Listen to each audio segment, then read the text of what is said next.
is Bitcoin Empire to the Moon. It's 2 to 4 players, takes about a half an hour to play, and it's for ages, I would say 12 and up. What does this one say? 14 and up. Yeah, somewhere around there, I guess it's right.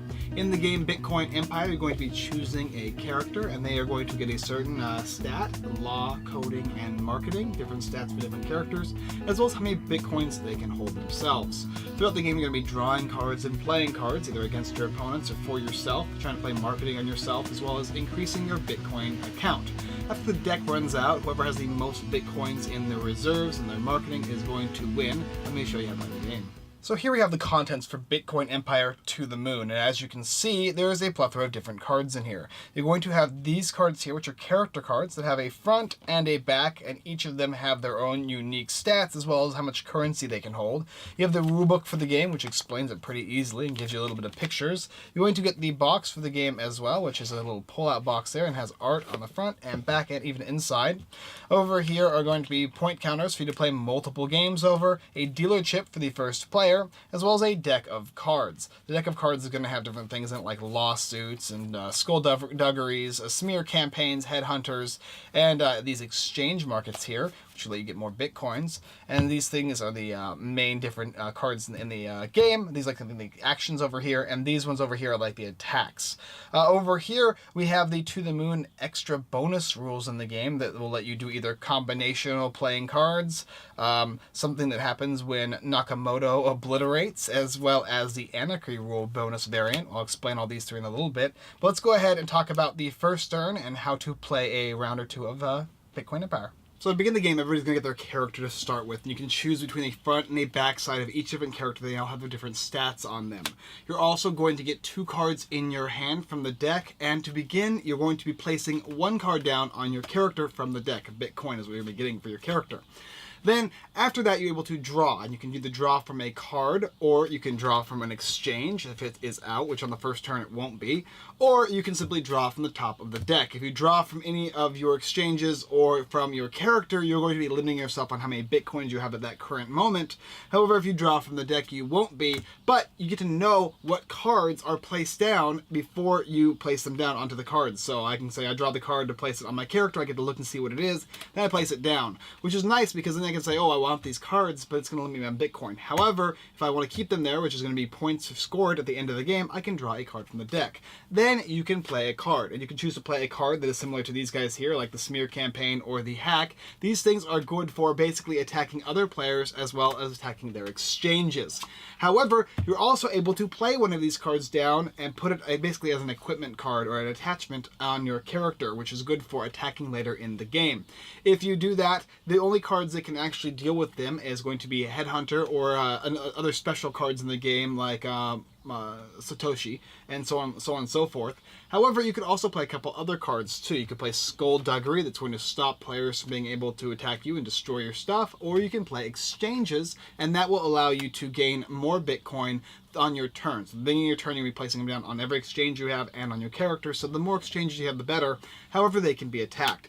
After you've played your singular card, you're going to pass your turn, and the next player is going to play in the same exact way.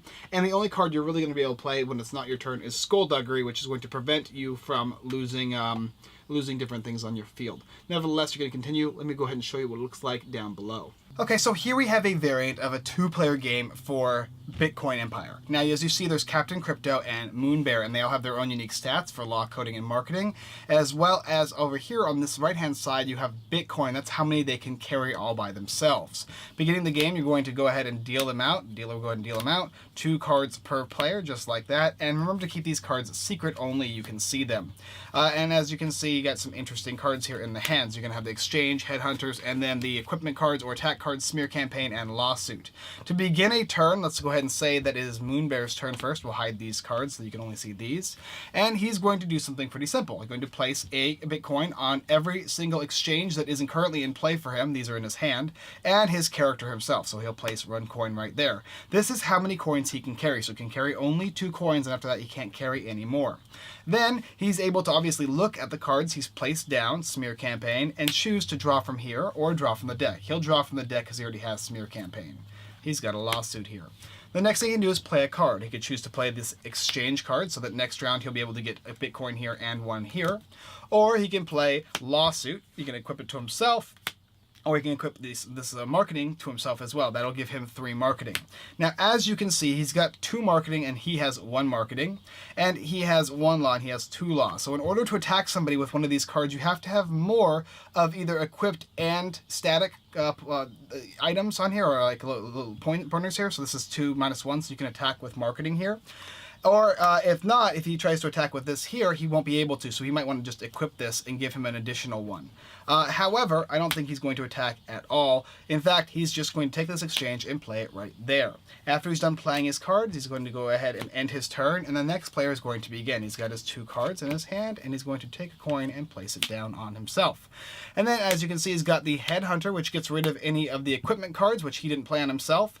And Lawsuit, which he could equip on himself or attack. If he chooses to attack Moonbear here, he can choose to remove this 1 Bitcoin off of Moonbear, a little stifling him slightly. However, I don't think he's going to do that. He's going to draw this card first to see what he gets. He's got a Headhunter, because he didn't want to take this one, which is a hack.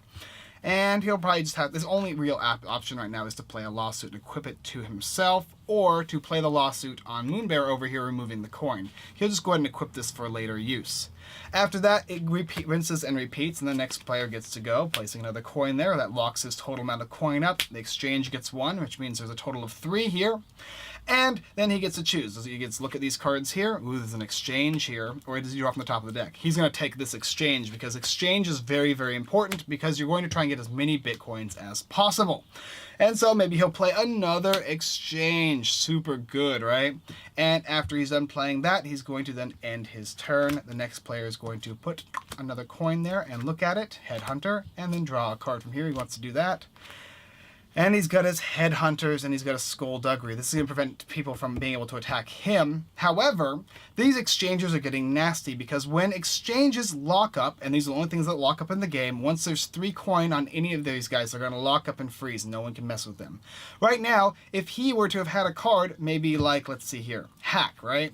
Hack, they both have 1 here, so that's going to not work, but he needs something that's going to be higher. Let's see if he can find one, if I can find one for you guys really quick. This one's interesting. This is Internet Meltdown. He can only attach it to himself like this. He can't actually use it to fight. But let's say instead he had the original card in his hand. He never chose to equip it to himself, like this Law card right here. He could, in fact, play this on either of these exchanges, and because he has more law than the Moonbear, he would actually be able to not only destroy the exchange and the Bitcoin on top of it, he would also get to take this exchange and put it into his hand for later use. So that's something he could have done if he had the ability to do so. But unfortunately, he played the Law card as an equipment, and now he has to choose between Headhunting and Skullduggery, and unfortunately, neither of those cards are useful. He's not going to be able to remove any equipment from him, and he's not being attacked himself, so he has to leave this card here, and passes his turn. You can pass without having to play a card. Once again, it is now Moonbear who is skyrocketing into glory here. There's a Headhunter card there, there's a Hack there, and then another Skullduggery. That's pretty useful. He'll look at his hand. He'll choose the Skullduggery because this will protect his exchanges as well as his Moonbear. And then he can play a card. He's going to take this Law card here, and he's going to go ahead and play it on himself to try and get up to that 3 Law to protect himself from being attacked by Law.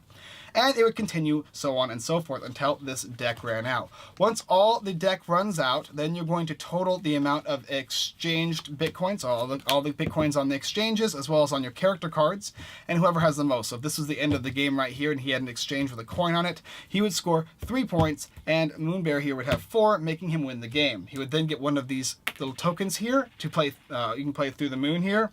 To the moon here, and you'll be able to play again. You can play the best 2 out of 3, depending on the number of players in the game, as well as adding these additional cards to the game, which are bonus rules, which I'll talk about right now. Okay, so to get into a couple additional things of the game, right here, Satoshi Nakamoto here, the inventor of the coin, if you play him by himself, he's going to destroy all Internet Meltdown cards. And Internet Meltdown cards look like this little guy here. These guys are used mainly for upgrading your characters to protect them or even use them as offense. When this guy hits the field, though, he counts as all 3 as an upgrade, and he's able to destroy all of these on your opponent's field as well as your field if you place them on yourself. Now, also, let's go and talk about these little To the Moon cards. These are some upgrades to the game or additional rules. Anarchy, for instance, when you play an attack card and you destroy either an equipment or even an exchange, usually they're going to either go into your hand or get discarded. In this mode, they're going to be put into play on your side of the field instantly, making the game a little more crazy. This one here is called Nakamoto Obliterate. If you happen to have all 3 of the Internet Meltdown cards equipped, and then you play Satoshi Nakamoto, then you're going to instantly win the game with this additional bonus rule. And finally, Knives Out. Knives Out is a bonus rule when it comes to attacking. If you attack me, I have to defend with a Skullduggery card, then you can in turn then play a Skullduggery card as well, and then a back and forth kind of attack thing is going to go on, as opposed to just once you stop the attack card with the Skullduggery, that's going to be the end of it. In this mode, you can go back and forth with a little bit more of a stacking effect to the game. But those are some of the additional rules, not including the fact that when you play through the To the Moon, you're going to be able to play multiple rounds regarding different types of rules, how you guys want to play it, and it's best 2 out of 3 usually, and it gives you enough of these coins so that you can do that. And also, the dealer token is going to skip to the next player after every little version of the game. And that is how to play Bitcoin Empire. Let me tell you a thing about it. Okay, so Bitcoin Empire is a game that is basically based around Bitcoin, right? And the theme of it is kind of relevant as of today because of how well Bitcoin is doing. So does the theme come out as the question? And yeah, it does. It also has a couple little interesting Bitcoiner special style lingos. Even the cards themselves have different numbers on them that you can kind of create your own little blockchain from them. You can see them on the bottom of these cards here, different codes and whatnot. There's some interesting things you can do with that if you're more into that space. However, the game as a game on its own is fairly simple and enjoyable. If you like a little bit of a take that game, as well as trying to acquire certain cards based on whether you're choosing to draw them from your exchanges or from the deck, that's a really nice aspect of the game. Usually I like to play as many exchanges as I possibly can while protecting myself with Skullduggery. However, other players might like to put cards on their characters to make them ever so powerful to be able to attack. Anarchy mode changes the game and allows you to start playing cards straight up onto your field, which is a nice little addition. The more players in this game, the better. And some people might have said, or some people have said when we're playing, oh, it's mainly luck. But the fact is, I won 3 times in a row on our live stream and had a great time doing so each and every time because I had certain strategies that I used as opposed to other players. So there definitely is strategy involved in this game. That, though, goes to say that if you have exchanges and no one else is getting these cards, they are in for a world of hurt and they need to start fighting you. And in fact, that comes into the terms of politicking in the game, where you say we need to both team up on him because he's getting way too much coinage. And that does play a role in it.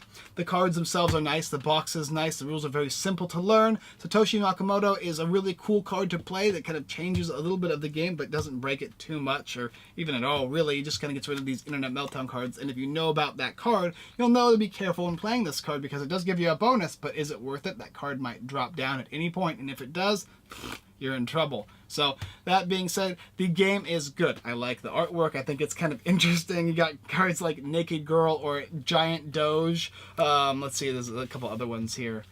There's the Moon Bear, right, and the Techno Pirate. You got the Captain Crypto and the Martian Walrus. So if you like that kind of theme, that kind of flair, you're going to like this game. It's an enjoyable little take that game, and if you like that kind of style, I would definitely suggest you check this game out. Especially if you're one of those crypto knots that's really into this kind of stuff right now. It's a cool game to play with your friends, and I could see this game being something you could play on an app or a mobile device, so definitely think about that. Anyway, it's up to you what you think. Personally, I like the game. Alright guys, thanks for watching another Unfiltered Gamer Kickstarter card game review. If you like this video, go and check out the rest of our videos here on YouTube. Like, subscribe, and comment, and all helps, and we do greatly appreciate it. As well as checking out Bitcoin Empire To the Moon on Kickstarter.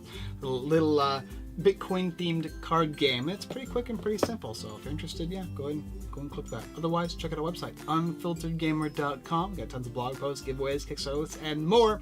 And checking out our friends and family, everythingboardgames.com, the Giveaway Geek, and the Cardboard Stacker. Ferdinand, a personal friend of mine. He's got good tutorials like that. Anyway, guys, that's all I got for you this time. And as always, I look forward to seeing you next time.